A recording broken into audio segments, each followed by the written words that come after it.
Tema 1. På jobb. Jeg har fått ansvar for et nytt prosjekt på jobben. Jeg har fått ansvar for et nytt prosjekt på jobben.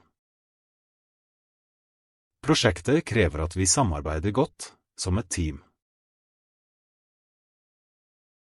Prosjektet krever at vi samarbeider godt, som et team. Noen ganger er det vanskelig å bli enige om løsninger. Noen ganger er det vanskelig å bli enige om løsninger. Da prøver jeg å forklare hvorfor jeg mener jeg gjør. Da prøver jeg å forklare hvorfor jeg mener jeg gjør. Det er viktig å lytte til de andres forslag. Det er viktig å lytte til de andres forslag. Vi diskuterer ulike måter å løse problemene på. Vi diskuterer ulike måter å løse problemene på. Jeg skriver rapporter som jeg sender til sjefen min. Jeg skriver rapporter som jeg sender til sjefen min. Hun gir meg tilbakemeldinger som hjelper meg å forbedre meg. Hun gir meg tilbakemeldinger som hjelper meg å forbedre meg. Jeg lærer mye av å samarbeide med kollegaene mine. Jeg lærer mye av å samarbeide med kollegaene mine. På jobben må jeg ofte planlegge oppgaver flere uker fram i tid. På jobben må jeg ofte planlegge oppgaver flere uker fram i tid. Jeg prøver å være punktlig og levere til rett tid. Jeg prøver å være punktlig og levere til rett tid.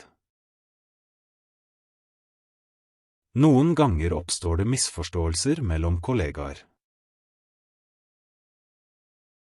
Noen ganger oppstår det misforståelser mellom kollegaer.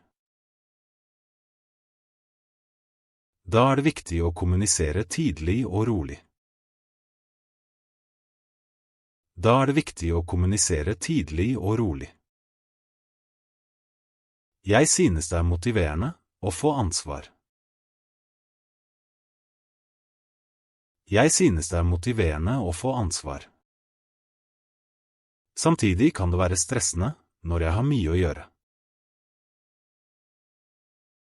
Samtidig kan det være stressende når jeg har mye å gjøre. Jeg må balansere tid mellom jobb og privatliv. Jeg må balansere tid mellom jobb og privatliv. Jeg deltar på kurs for å utvikle meg faglig. Jeg deltar på kurs for å utvikle meg faglig. Det er viktig å stille spørsmål når jeg ikke forstår. Det er viktig å stille spørsmål når jeg ikke forstår. Jeg prøver å bidra med ideer som kan hjelpe hele gruppa. Jeg prøver å bidra med ideer som kan hjelpe hele gruppa. Vi setter opp en plan for å nå målene våre. Vi setter opp en plan for å nå målene våre. Jeg liker å jobbe sammen med mennesker fra ulike kulturer. Jeg liker å jobbe sammen med mennesker fra ulike kulturer. På den måten lærer jeg å se ting fra forskjellige perspektiver. På den måten lærer jeg å se ting fra forskjellige perspektiver. Jeg føler at jeg vokser, både som person og som ansatt. Jeg føler at jeg vokser både som person og som ansatt. Erfaringene jeg får nå, kan hjelpe meg i fremtidige jobber. Erfaringene jeg får nå, kan hjelpe meg i fremtidige jobber. Tema 2. Hos legen. Jeg bestilte en time hos legen, fordi jeg ikke føler meg bra. Jeg bestilte en time hos legen fordi jeg ikke føler meg bra. Legen spurte meg om hvor lenge jeg hadde vært syk. Legen spurte meg om hvor lenge jeg hadde vært syk. Jeg forklarte at jeg hadde hatt feber i flere dager. Jeg forklarte at jeg hadde hatt feber i flere dager. I tillegg hadde jeg vondt i hodet og muskler. I tillegg hadde jeg vondt i hodet og muskler. Legen undersøkte meg og lyttet til pusten min. Legen undersøkte meg og lyttet til pusten min. Han spurte om jeg hadde tatt medisiner. Han spurte om jeg hadde tatt medisiner. Jeg sa at jeg bare hadde brukt paracetamol. Jeg sa at jeg bare hadde brukt paracetamol. Legen anbefalte meg å ta en blodprøve. Legen anbefalte meg å ta en blodprøve. Jeg måtte forklare hvordan symptomene endret seg fra dag til dag. Jeg måtte forklare hvordan symptomene endret seg fra dag til dag. Han mente at jeg kanskje hadde en infeksjon. Han mente at jeg kanskje hadde en infeksjon. Jeg fikk en resept på antibiotika som jeg skulle hente på apoteket. Jeg fikk en resept på antibiotika som jeg skulle hente på apoteket. Legen sa at jeg måtte hvile hjemme noen dager. Legen sa at jeg måtte hvile hjemme noen dager. Jeg spurte om jeg kunne gå på jobb selv om jeg var syk. Jeg spurte om jeg kunne gå på jobb selv om jeg var syk. Han forklarte at det var bedre å bli helt frisk først. Han forklarte at det var bedre å bli helt frisk først. Jeg fikk en sykemelding for 3 dager. Jeg fikk en sykemelding for 3 dager. Det var viktig for meg å forstå hvordan medisinen skulle tas. Det var viktig for meg å forstå hvordan medisinen skulle tas. Legen ga meg klare instruksjoner om doseringen. Legen ga meg klare instruksjoner om doseringen. Jeg måtte stille oppfølgingsspørsmål for å være sikker på alt. Jeg måtte stille oppfølgingsspørsmål for å være sikker på alt. Han oppfordret meg til å drikke mye vann og sove nok. Han oppfordret meg til å drikke mye vann og sove nok. Jeg ble lettet da jeg fikk svar på prøvene. Jeg ble lettet da jeg fikk svar på prøvene. Resultatene viste at jeg hadde en lett betennelse. Resultatene viste at jeg hadde en lett betennelse. Legen anbefalte meg å ta kontakt igjen hvis jeg ikke ble bedre. Legen anbefalte meg å ta kontakt igjen hvis jeg ikke ble bedre. Jeg følte meg trygg fordi legen tok meg på alvor. Jeg følte meg trygg fordi legen tok meg på alvor. Det er viktig å forklare symptomene så presist som mulig. Det er viktig å forklare symptomene så presist som mulig. På den måten kan legen gi best mulig behandling. På den måten kan legen gi best mulig behandling. Tema 3. Nav og offentlige kontorer. Jeg hadde en avtale på Nav denne uken. Jeg hadde en avtale på Nav denne uken. Veilederen spurte meg om hva jeg ønsket hjelp til. Veilederen spurte meg om hva jeg ønsket hjelp til. Jeg forklarte at jeg lette etter jobb. Jeg forklarte at jeg lette etter jobb. Hun ba meg sende inn oppdatert CV og søknader. Hun ba meg sende inn oppdatert CV og søknader. Jeg måtte forklare hvilken erfaring jeg hadde fra hjemlandet. Jeg måtte forklare hvilken erfaring jeg hadde fra hjemlandet.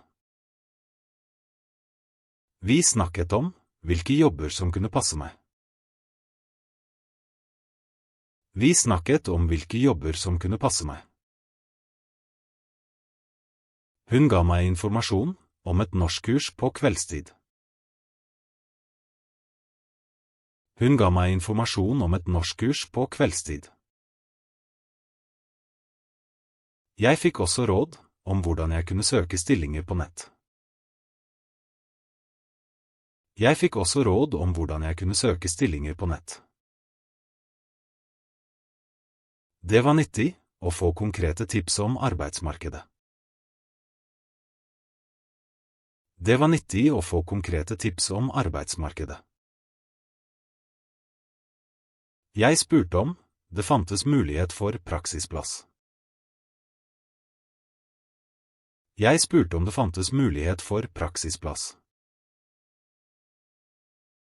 Hun forklarte at praksis kunne være en god start.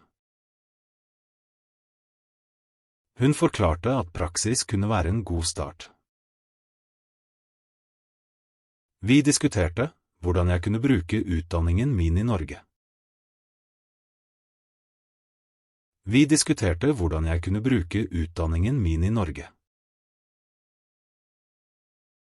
Jeg måtte levere flere dokumenter for å bekrefte utdanningen min. Jeg måtte levere flere dokumenter for å bekrefte utdanningen min. Hun anbefalte meg å ta et kort kurs i data. Hun anbefalte meg å ta et kort kurs i data. Jeg fikk en brosjyre med mer informasjon. Jeg fikk en brosjyre med mer informasjon. Jeg ba om å få oversette noen papirer til norsk. Jeg ba om å få oversette noen papirer til norsk. Hun forklarte hvordan jeg kunne kontakte tolketjenesten. Hun forklarte hvordan jeg kunne kontakte tolketjenesten. Jeg fikk også en ny avtale om 2 uker. Jeg fikk også en ny avtale om 2 uker.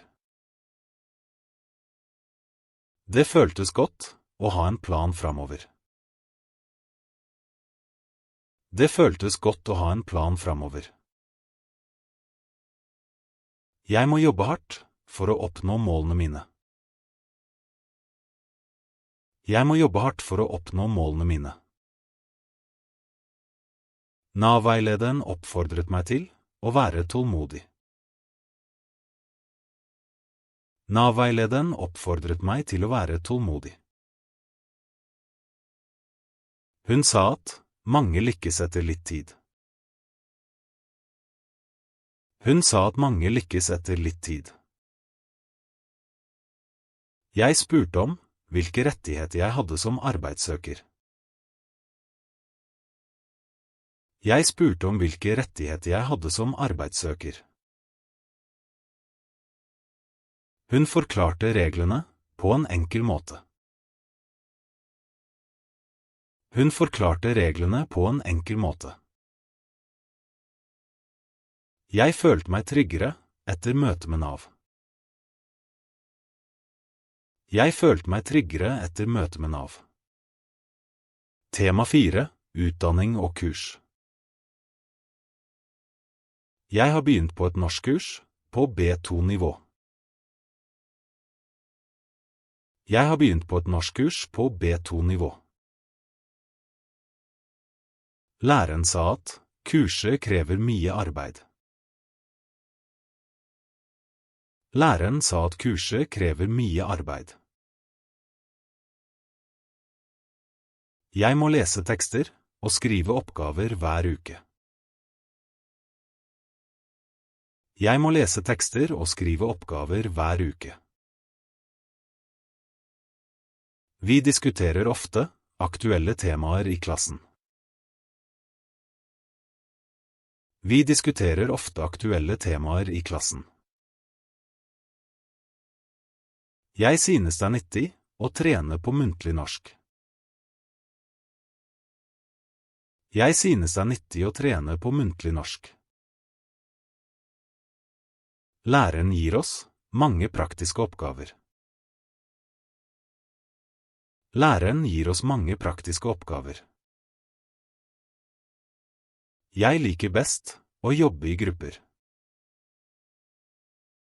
Jeg liker best å jobbe i grupper. Da kan jeg høre hvordan de andre snakker norsk. Da kan jeg høre hvordan de andre snakker norsk. Jeg lærer nye ord når vi diskuterer sammen. Jeg lærer nye ord når vi diskuterer sammen. Noen ganger må jeg holde en presentasjon foran klassen. Noen ganger må jeg holde en presentasjon foran klassen. Det kan være litt skummelt, men jeg øver mye. Det kan være litt skummelt, men jeg øver mye. Jeg får tilbakemelding på både grammatikk og uttale. Jeg får tilbakemelding på både grammatikk og uttale. Læreren oppfordrer oss til å stille spørsmål. Læreren oppfordrer oss til å stille spørsmål. Jeg prøver å delta aktivt i timene. Jeg prøver å delta aktivt i timene. Jeg skriver ned vanskelige ord i en notatbok. Jeg skriver ned vanskelige ord i en notatbok.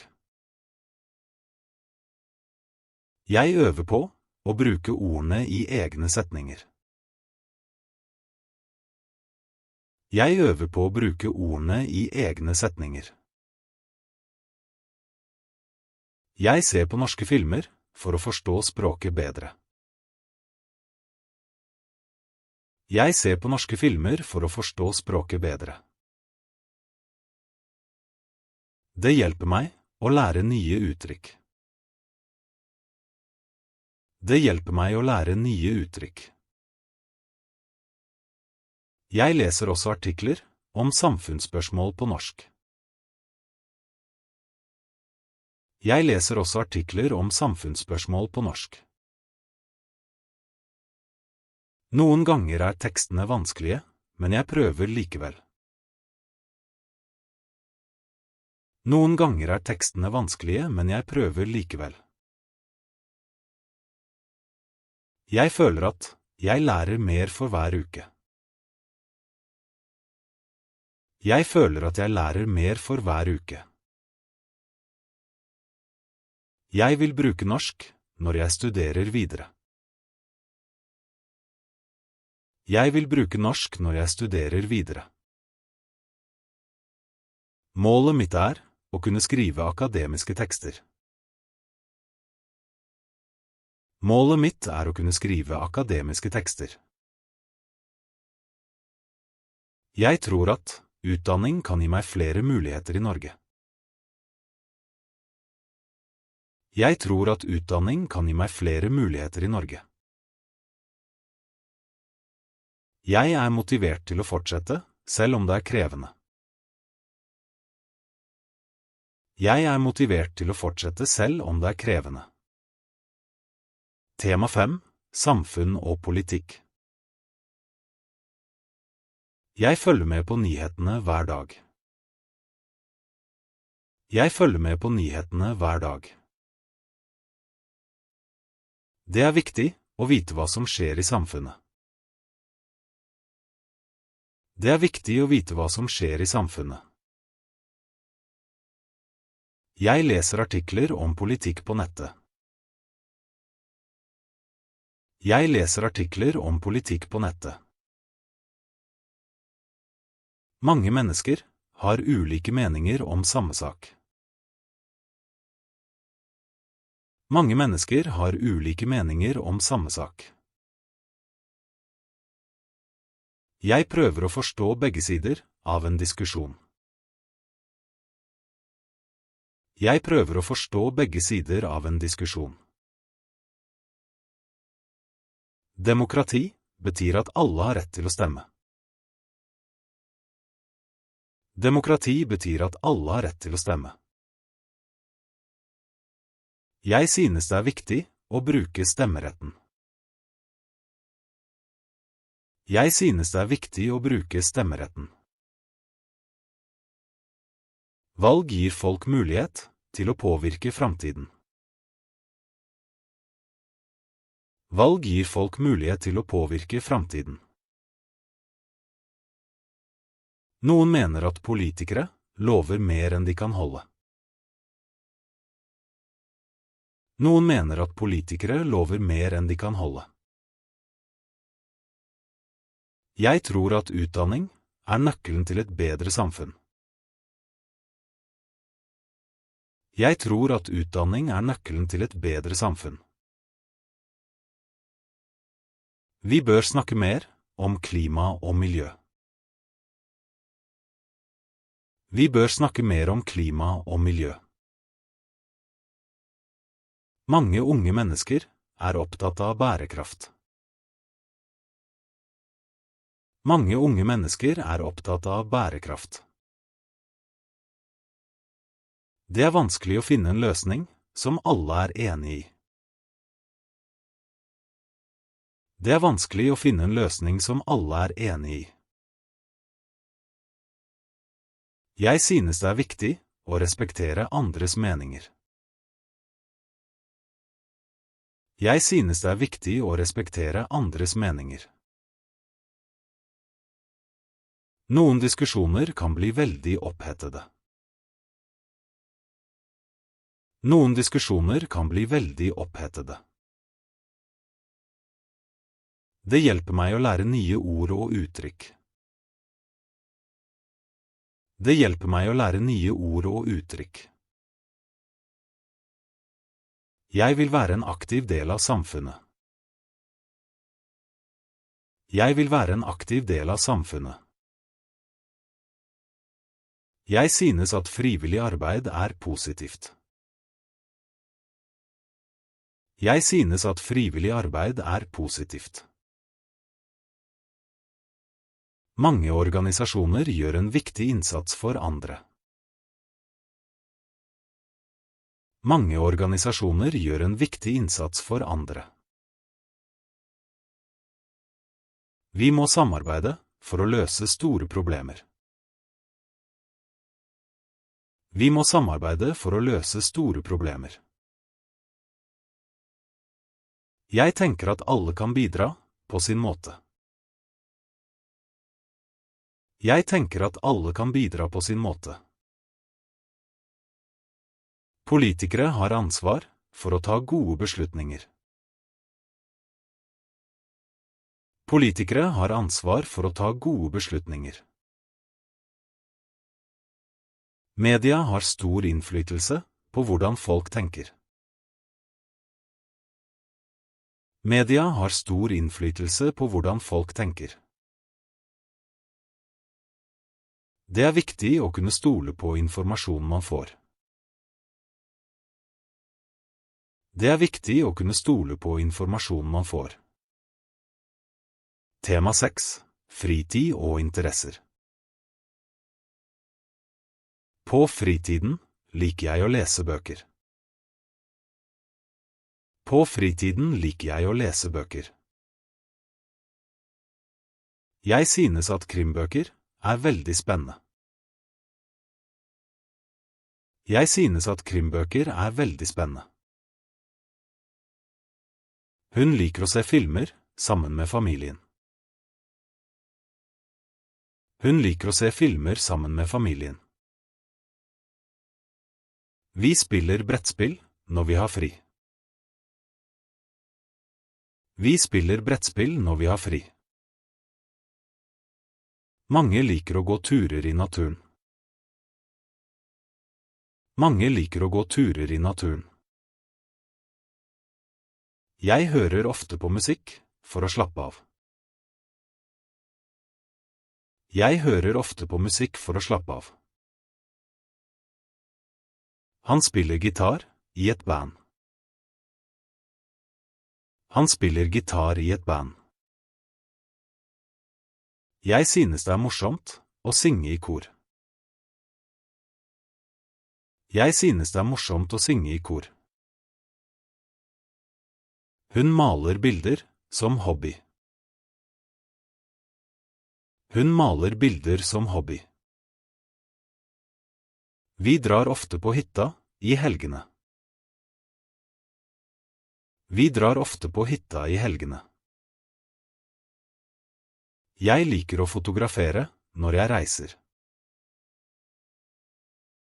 Jeg liker å fotografere når jeg reiser. Noen ganger skriver jeg små historier. Noen ganger skriver jeg små historier. Jeg trener på treningssenter 2 ganger i uka.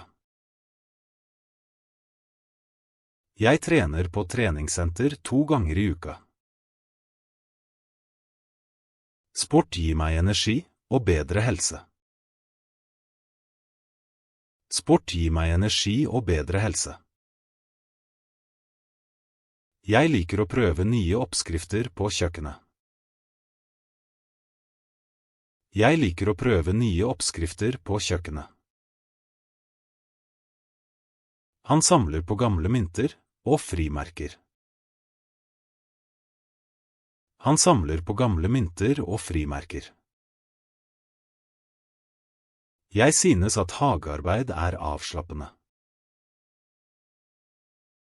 Jeg synes at hagearbeid er avslappende. Hun baker ofte kaker når hun har fri. Hun baker ofte kaker når hun har fri. Vi besøker museer når vi er på ferie. Vi besøker museer når vi er på ferie. Jeg liker å reise til forskjellige land. Jeg liker å reise til forskjellige land. Det er spennende å oppleve nye kulturer. Det er spennende å oppleve nye kulturer. Jeg tar ofte bilder for å huske reisene. Jeg tar ofte bilder for å huske reisene. Hun skriver blogg om hobbyene sine.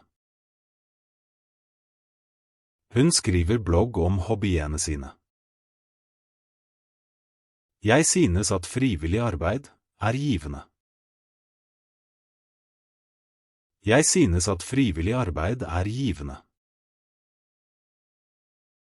Fritidsaktiviteter gir balanse i hverdagen. Fritidsaktiviteter gir balanse i hverdagen. Tema 7. Familie og hverdagsliv. Familien min betyr veldig mye for meg. Familien min betyr veldig mye for meg. Vi prøver å spise middag sammen hver dag. Vi prøver å spise middag sammen hver dag. Barna gjør lekser mens jeg lager mat. Barna gjør lekser mens jeg lager mat. Jeg synes det er viktig å ha faste rutiner hjemme. Jeg synes det er viktig å ha faste rutiner hjemme. Noen ganger er det vanskelig å kombinere jobb og familie. Noen ganger er det vanskelig å kombinere jobb og familie. Vi deler på husarbeidet for å hjelpe hverandre. Vi deler på husarbeidet for å hjelpe hverandre. Jeg vasker klærne mens barna rydder rommene sine. Jeg vasker klærne mens barna rydder rommene sine. Partneren min tar ofte oppvasken etter middag. Partneren min tar ofte oppvasken etter middag. Vi snakker sammen om hva som er viktig i hverdagen. Vi snakker sammen om hva som er viktig i hverdagen. Jeg synes det er fint å ha tid med barna. Jeg synes det er fint å ha tid med barna. Vi besøker ofte besteforeldre i helgene. Vi besøker ofte besteforeldre i helgene. Jeg hjelper barna med skolearbeid når de trenger det. Jeg hjelper barna med skolearbeid når de trenger det. Vi går tur sammen for å få frisk luft. Vi går tur sammen for å få frisk luft. Barna liker å spille spill på kvelden. Barna liker å spille spill på kvelden. Vi prøver å begrense skjermtid hjemme. Vi prøver å begrense skjermtid hjemme. Jeg synes det er viktig å ha gode vaner. Jeg synes det er viktig å ha gode vaner. Vi planlegger uka sammen hver søndag. Vi planlegger uka sammen hver søndag. Jeg handler matvarer for hele uka samtidig. Jeg handler matvarer for hele uka samtidig. Barna hjelper til med å dekke bordet. Barna hjelper til med å dekke bordet. Jeg synes det er hyggelig å lage mat sammen. Jeg synes det er hyggelig å lage mat sammen. Vi snakker ofte om hvordan dagen har vært. Vi snakker ofte om hvordan dagen har vært. Jeg prøver å være tålmodig når barna spør mye. Jeg prøver å være tålmodig når barna spør mye. Vi lærer av hverandre i familien. Vi lærer av hverandre i familien. Jeg føler meg trygg når vi støtter hverandre. Jeg føler meg trygg når vi støtter hverandre. Familien gir meg motivasjon til å jobbe hardt. Familien gir meg motivasjon til å jobbe hardt.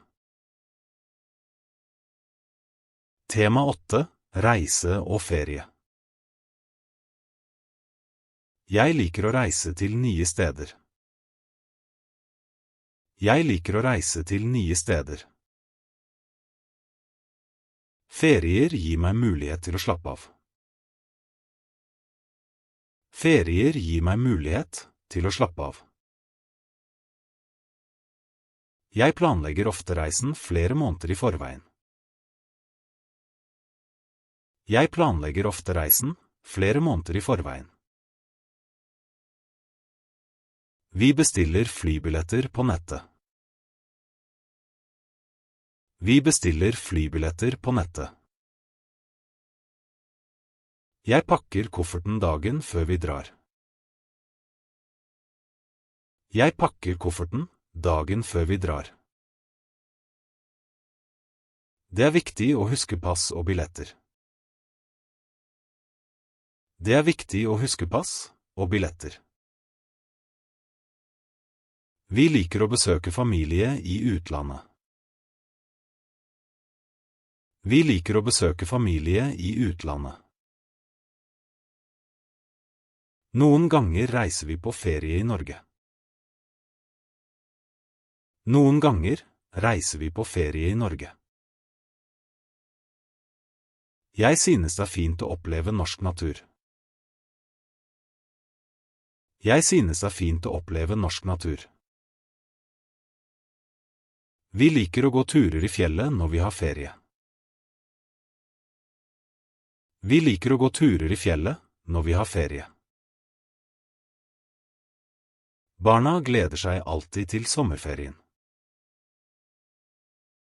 Barna gleder seg alltid til sommerferien. Vi pleier å dra på stranden når det er varmt. Vi pleier å dra på stranden når det er varmt. Jeg liker å besøke nye byer og museer. Jeg liker å besøke nye byer og museer. Vi prøver å lære litt språk før vi reiser. Vi prøver å lære litt språk før vi reiser. Jeg synes det er spennende å smake lokal mat. Jeg synes det er spennende å smake lokal mat. Vi tar ofte mange bilder når vi reiser. Vi tar ofte mange bilder når vi reiser. Jeg skriver dagbok om reisene våre. Jeg skriver dagbok om reisene våre. Noen ganger besøker vi venner i andre land. Noen ganger besøker vi venner i andre land. Jeg liker å reise med tog fordi det er komfortabelt. Jeg liker å reise med tog fordi det er komfortabelt. Vi sparer penger hele året for å kunne dra på ferie. Vi sparer penger hele året for å kunne dra på ferie. Jeg synes det er viktig å oppleve andre kulturer. Jeg synes det er viktig å oppleve andre kulturer. Barna lærer mye av å reise til utlandet. Barna lærer mye av å reise til utlandet. Vi liker å prøve aktiviteter som vi ikke kan gjøre hjemme. Vi liker å prøve aktiviteter som vi ikke kan gjøre hjemme. Jeg synes det er spennende å møte nye mennesker. Jeg synes det er spennende å møte nye mennesker. Ferier gir oss minner som varer hele livet. Ferier gir oss minner som varer hele livet. Tema 9. Økonomi og penger. Jeg prøver å spare litt penger hver måned. Jeg prøver å spare litt penger hver måned. Det er viktig å ha en plan for økonomien. Det er viktig å ha en plan for økonomien. Noen ganger må jeg prioritere mellom det jeg vil og det jeg trenger. Noen ganger må jeg prioritere mellom det jeg vil og det jeg trenger. Jeg betaler regningene mine gjennom nettbanken. Jeg betaler regningene mine gjennom nettbanken. Vi setter opp et budsjett for hele familien. Vi setter opp et budsjett for hele familien. Barna lærer også hvordan man kan bruke penger riktig. Barna lærer også hvordan man kan bruke penger riktig. Jeg synes det er lurt å sammenligne priser før jeg handler. Jeg synes det er lurt å sammenligne priser før jeg handler. Vi kjøper ofte mat på tilbud for å spare penger. Vi kjøper ofte mat på tilbud for å spare penger. Noen ganger må jeg ta vanskelige økonomiske valg. Noen ganger må jeg ta vanskelige økonomiske valg. Jeg prøver å unngå å bruke kredittkort for mye. Jeg prøver å unngå å bruke kredittkort for mye. Det er viktig å ha litt penger i reserve. Det er viktig å ha litt penger i reserve. Jeg snakker ofte med banken om lån og renter.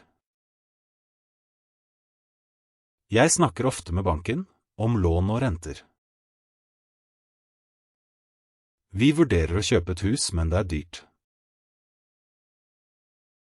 Vi vurderer å kjøpe et hus, men det er dyrt. Jeg synes det er vanskelig å forstå noen økonomiske begreper. Jeg synes det er vanskelig å forstå noen økonomiske begreper. Jeg prøver å lese artikler om privatøkonomi. Jeg prøver å lese artikler om privatøkonomi. Mange unge mennesker sliter med gjeld. Mange unge mennesker sliter med gjeld. Jeg vil lære mer om hvordan jeg kan investere trygt. Jeg vil lære mer om hvordan jeg kan investere trygt. Vi sparer til en ferie hver sommer. Vi sparer til en ferie hver sommer.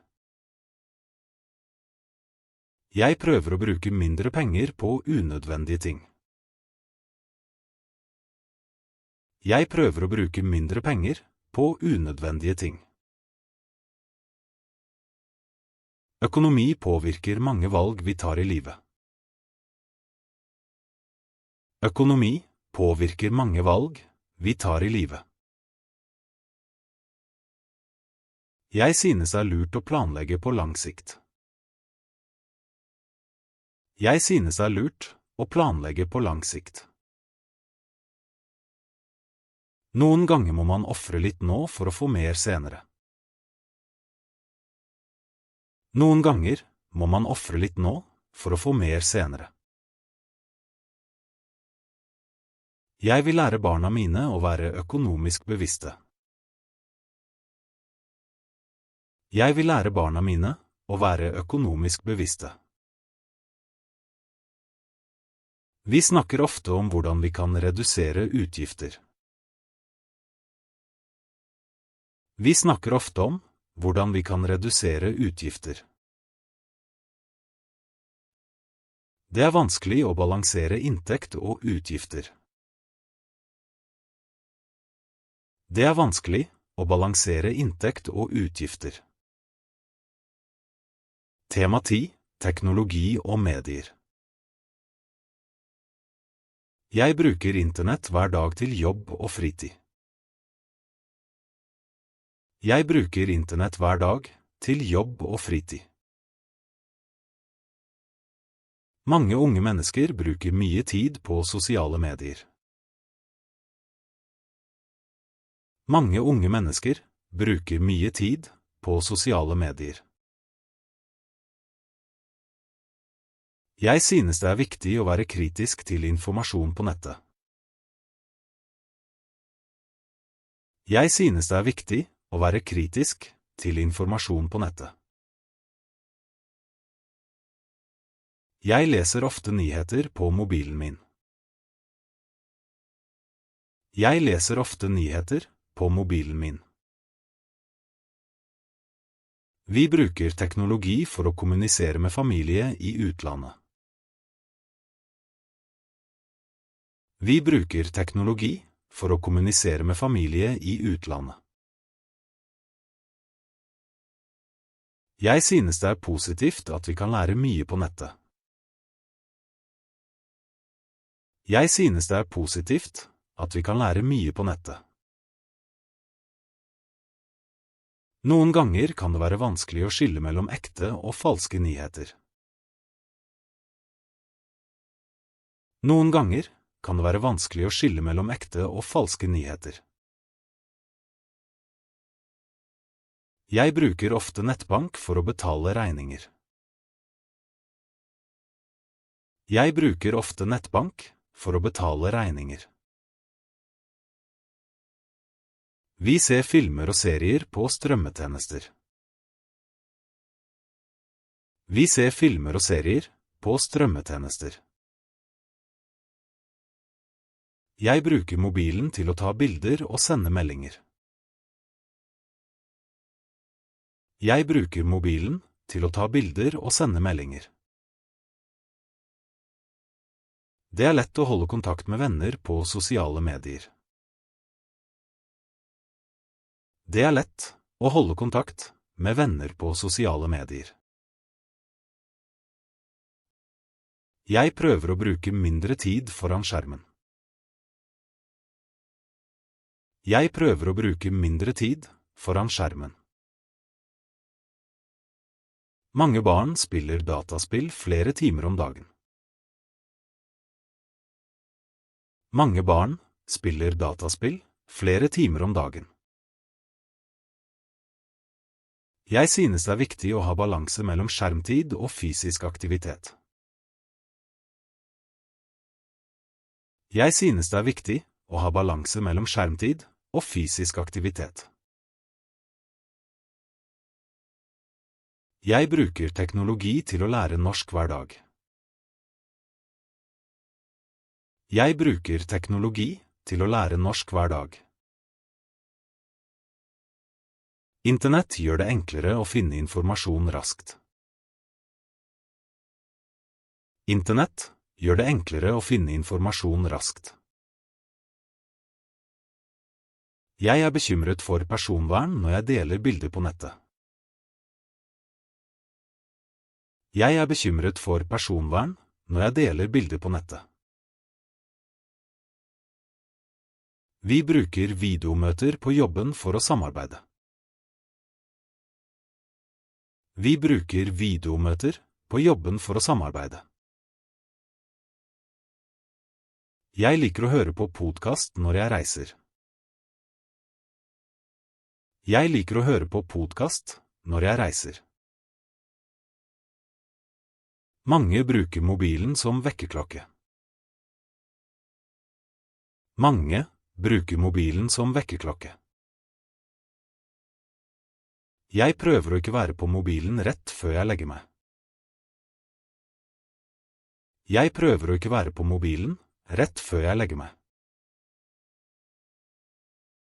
Teknologi kan gjøre hverdagen både enklere og mer stressende. Teknologi kan gjøre hverdagen både enklere og mer stressende. Jeg synes det er spennende med ny teknologi.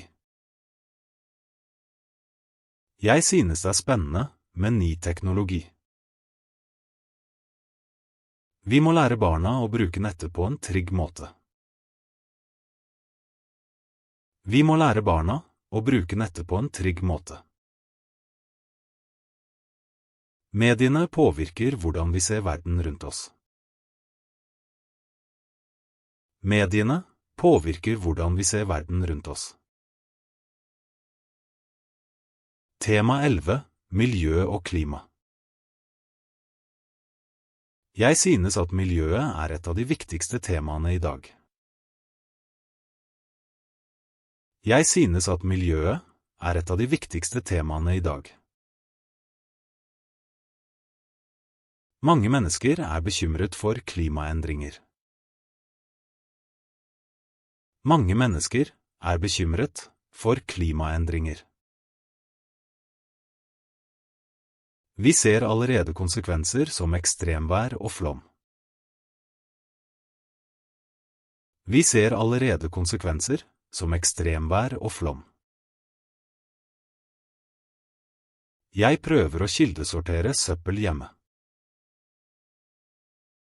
Jeg prøver å kildesortere søppel hjemme. Vi bruker mindre plast for å beskytte miljøet. Vi bruker mindre plast for å beskytte miljøet. Jeg reiser ofte med buss i stedet for bil. Jeg reiser ofte med buss i stedet for bil. Mange velger å sykle for å redusere forurensning. Mange velger å sykle for å redusere forurensning. Jeg synes at staten bør satse mer på kollektivtransport. Jeg synes at staten bør satse mer på kollektivtransport. Vi må ta ansvar for jorda vi bor på. Vi må ta ansvar for jorda vi bor på. Jeg tror at små handlinger kan gjøre en stor forskjell. Jeg tror at små handlinger kan gjøre en stor forskjell. Mange unge mennesker deltar i klimademonstrasjoner. Mange unge mennesker deltar i klimademonstrasjoner. Jeg synes at bedrifter også må ta ansvar for miljøet. Jeg synes at bedrifter også må ta ansvar for miljøet. Vi bør bruke mer fornybar energi som sol og vind. Vi bør bruke mer fornybar energi som sol og vind. Det er viktig å redusere matsvinn i hverdagen. Det er viktig å redusere matsvinn i hverdagen. Jeg prøver å spise mindre kjøtt for å leve mer bærekraftig. Jeg prøver å spise mindre kjøtt for å leve mer bærekraftig. Mange familier ønsker å bo i mer miljøvennlige hus. Mange familier ønsker å bo i mer miljøvennlige hus. Jeg synes det er nødvendig å samarbeide internasjonalt om klima. Jeg synes det er nødvendig å samarbeide internasjonalt om klima. Mange land lover mye, men gjør for lite. Mange land lover mye, men gjør for lite. Jeg tror at utdanning kan skape mer bevissthet om miljø. Jeg tror at utdanning kan skape mer bevissthet om miljø. Vi må tenke på framtidige generasjoner. Vi må tenke på framtidige generasjoner. Jeg synes at naturen gir oss energi og ro. Jeg synes at naturen gir oss energi og ro. Vi bør bruke mer tid ute i naturen. Vi bør bruke mer tid ute i naturen. Jeg liker å plukke søppel når jeg går tur. Jeg liker å plukke søppel når jeg går tur. Alle kan bidra til å beskytte miljøet. Alle kan bidra til å beskytte miljøet. Det er vårt felles ansvar å ta vare på planeten. Det er vårt felles ansvar å ta vare på planeten. Tema 12. Kultur og samfunnsliv. Jeg liker å delta på kulturelle arrangementer i byen. Jeg liker å delta på kulturelle arrangementer i byen. Teater og konserter gir meg inspirasjon. Teater og konserter gir meg inspirasjon. Jeg synes at kunst er viktig for samfunnet.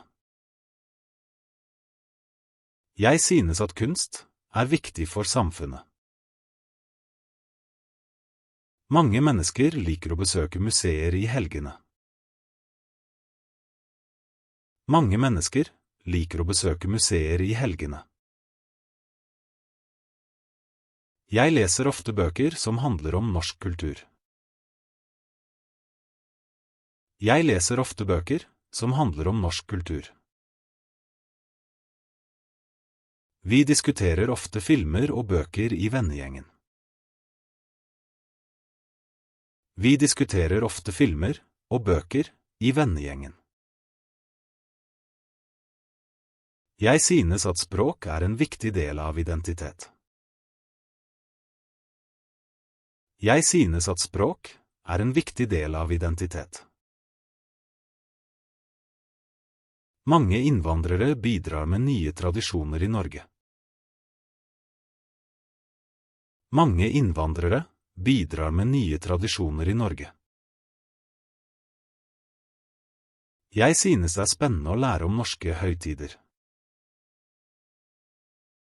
Jeg synes det er spennende å lære om norske høytider.